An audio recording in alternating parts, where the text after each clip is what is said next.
The current budget crisis has us facing the fifth tuition increase in as many years. Good evening, I'm Megan Cassell. And I'm Eddie Sykes. Thank you for joining us. Some are now asking, should administrators raise tuition to balance the books or admit to more tuition-paying students?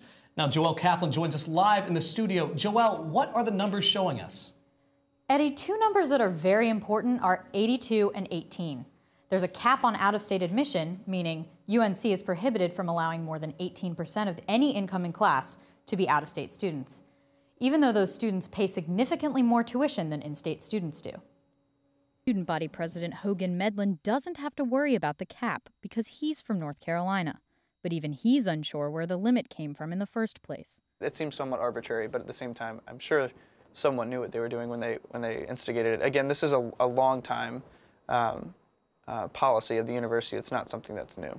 Out-of-state admission was first capped at 15% in 1946 for the UNC system. After 4 decades of this loosely enforced limit, former system president William Friday was the one who proposed the strict 18% cap in 1985. That cap still applies today, and Senior Associate Director of Admissions Barbara Polk says it's not the only factor making it harder for out-of-staters to get in. We've had more out-of-state applicants than we've had in-state applicants. So because of the way the numbers work, it is easier, if you will, for North Carolinians to be admitted. But the issue for UNC now goes beyond competitiveness and diversity. The university has a $3.5 billion hole in its budget. Because an out-of-state student pays almost 5 times the tuition of a North Carolinian, many are suggesting that the university raise the non-resident admission cap. Consider the University of Virginia, widely viewed as the school most comparable to UNC. UVA doesn't limit admission for non-residents, and the in-state to out-of-state ratio is currently 72 to 28. If this ratio applied to Carolina students, the university would be making almost $35 million more in tuition each year. By comparison, the recently approved 6.5% tuition increase is expected to increase revenue by only about $15 million.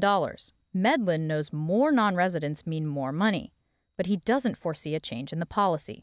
I don't see this as something that they would partake to, mostly because I think there is that sense of pride, I think, and the number of North Carolinians attending this university. Other large university systems actually have lower ratio of out-of-state students than we do.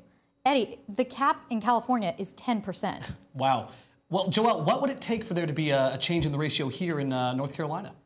It would take legislative action, and if there's going to be a change at all, it would probably have to be really gradual. Well, that makes sense. All right, well, Joelle Kaplan, thanks so much, live in our studio this evening.